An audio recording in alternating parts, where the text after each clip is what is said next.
shouldn't be in Collier County, like your county government, your city of Marco, your city of Naples, for these forever chemicals that are killing us. There is scientific, as you well know, scientific, about how it causes cancer, and nobody seems to give a damn about it. I mean, your county commissioners, we got this, but there's nothing in here about the forever chemicals. And they're not even trying to clean their water up because the federal government hasn't given them the precise thing that they need to do now. And I see that far more important than what fluoride is. We have discussed fluoride. At meeting last month, we discussed it. And many of the people here in Immokalee felt like that we needed to try to keep the fluoride as much as we could. However, we did discuss what kind of numbers there were as the Fed said. And our attorney has told us, you said point, would you give me that?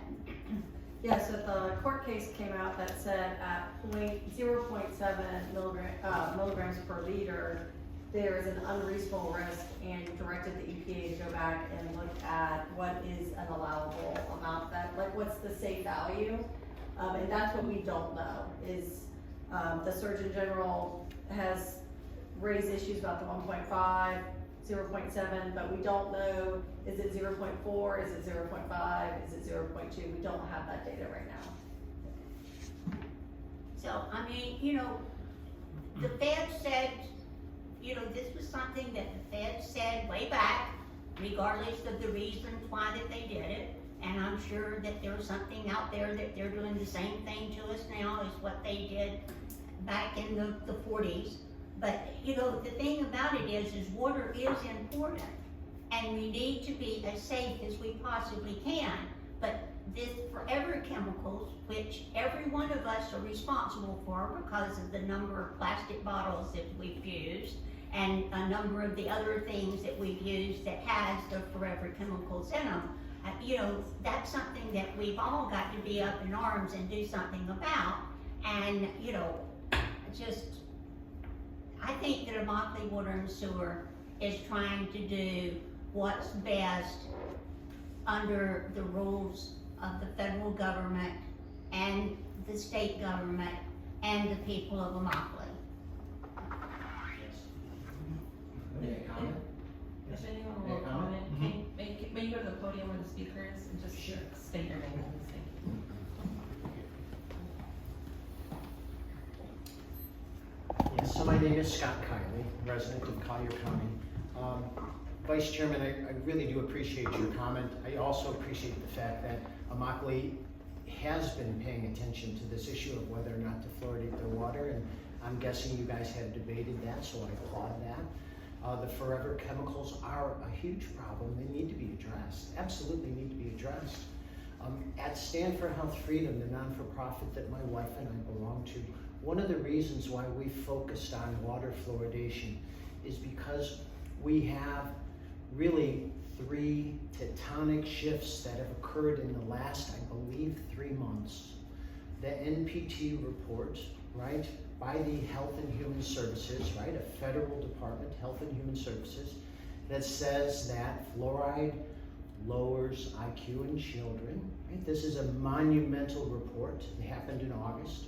We have the federal judge ruling in September on the 24th. That was a 7-year study, a 7-year court battle where both sides brought in their experts.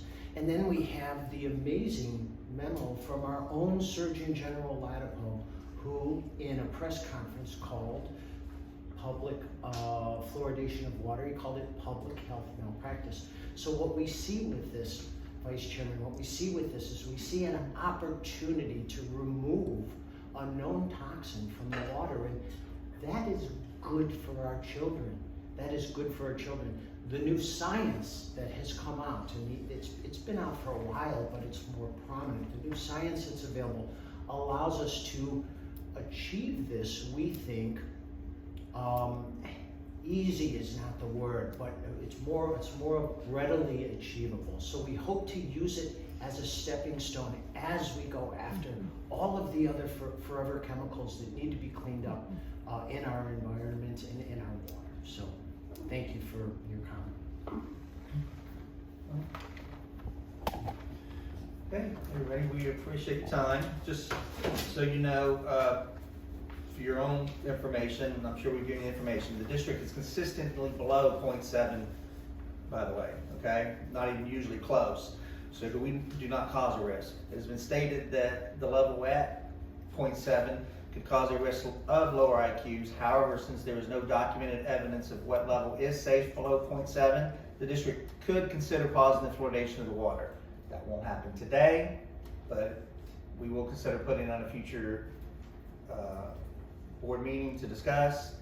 I believe everybody here has got plenty of information from you, which we didn't have before, and we will make a decision about this in the future. Thank you very much. Thank you.